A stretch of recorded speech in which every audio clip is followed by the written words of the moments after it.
Hi, today I'm going to talk about Goodyear, the history of vulcanized rubber. In the 1830s, the rubber revolution began. Rubber from Brazil was being used to make everything anyone could think of. It was cheap and easy to source. The rubber craze didn't last long, though, as people realized how hard it got when it got cold in the winter and how it became a sticky mess in the hot summer days.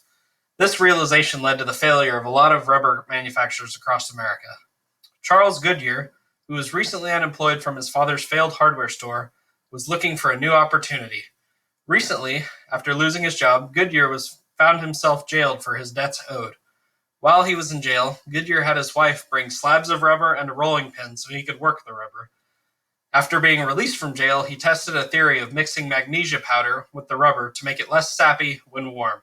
His experiments with the magnesia powder seemed to work well initially, but ultimately succumbed to the same heat-based issue as before. After attempts with other materials, Goodyear tried using a mixture of magnesia powder and quicklime and then boiling the mixture. It seemed to be even more impressive than the previous attempts. Goodyear was given inventing awards because of his new mixture. In 1837, there was a financial panic, which quickly grounded Goodyear's investments into his rubber experiments.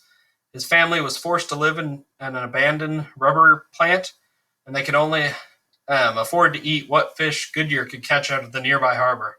The lifestyle didn't last long, and Goodyear and his family moved to Woburn, Massachusetts, where they could eat potatoes that they helped cultivate and drink milk from the cows that they helped tend. In 1839, Goodyear had a little bit of an upswing when he discovered that mixing sulfur with his mixture allowed it to resist heat a little bit better. And through a famous accident, he realized he was on the right track.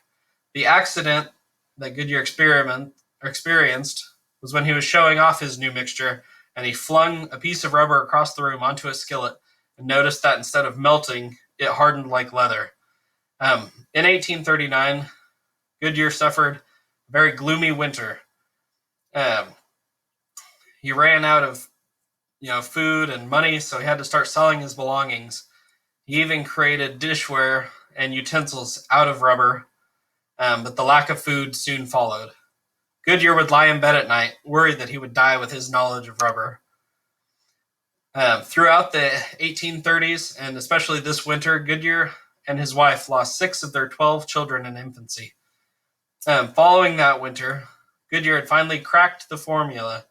When he was still suffering from the plagues of the winter, he found that by heating the mixture at 270 degrees Fahrenheit for 4 to 6 hours, it would be fully weatherproof and malleable.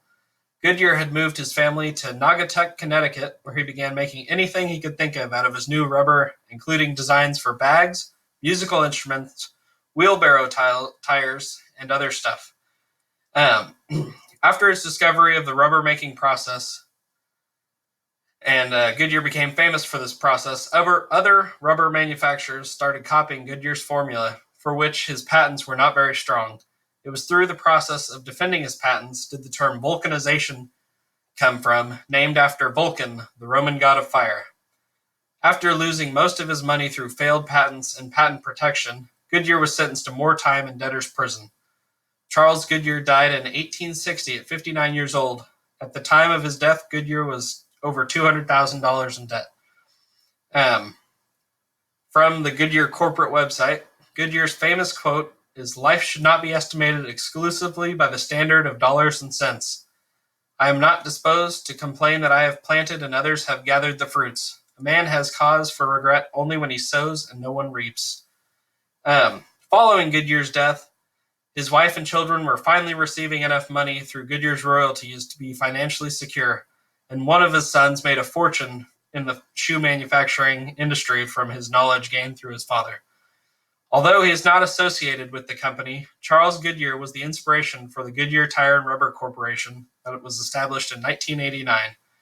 Today, rubber sales total over $6 billion annually.